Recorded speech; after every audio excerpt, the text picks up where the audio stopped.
അതായത് ബിന്ദു ചാക്കോ എന്നുള്ള യുവതിയുടെ മരണം ഇവരൊരു ബിസിനസ് ആക്കി മാറ്റി. വില പറഞ്ഞ് നല്ല കച്ചവടം ഉറപ്പിച്ചേണ്ട ഇവര് വിറ്റിട്ട് ഇവരെല്ലാരും കൂടി കുട്ടടിച്ച് എല്ലാരും വീതിക്കെട്ടുക.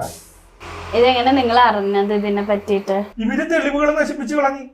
ഈ വോയിസ് റെക്കോർഡ് ഇപ്പൊ ഇവർക്ക് കിട്ടിയിട്ടില്ലെന്നാ പറഞ്ഞത്. ഇപ്പൊ ഞാൻ പള്ളുരുത്തി സ്റ്റേഷനെതിരെ പരാതി കൊടുത്തിട്ടുണ്ട്, മുഖ്യമന്ത്രിക്ക് പരാതി കൊടുത്തിട്ടുണ്ട്, വനിതാ കമ്മീഷൻ എല്ലായിടത്തും എന്റെ മെയില് പോയിട്ടുണ്ട്.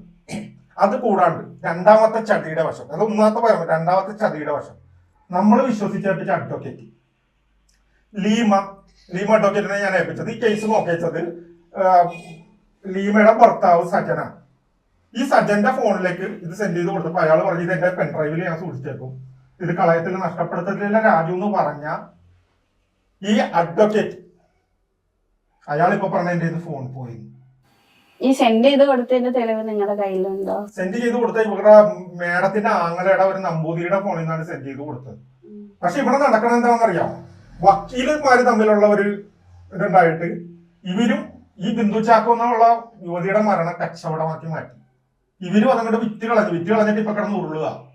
ഞാനിപ്പോ പറഞ്ഞേക്കണത് എന്താന്ന് വെച്ച് കഴിഞ്ഞാൽ ലാസ്റ്റ് താക്കീത് ഞാൻ കൊടുത്തേക്കുവാ, എനിക്കിത് കിട്ടണം. എനിക്കിത് കിട്ടിയാൽ എനിക്കിപ്പം ഇതൊരു ചട്ടക്കൂടിൽ ഒതുക്കിയിട്ട് ഇപ്പൊ സംഭവിച്ചേക്കുന്നത് ഹൈക്കോടതിയിൽ നിന്ന് പ്രതിക്ക് ജാമ്യം കിട്ടി. ജാമ്യം കിട്ടാത്ത വകുപ്പാണ് ഈ കേസ്.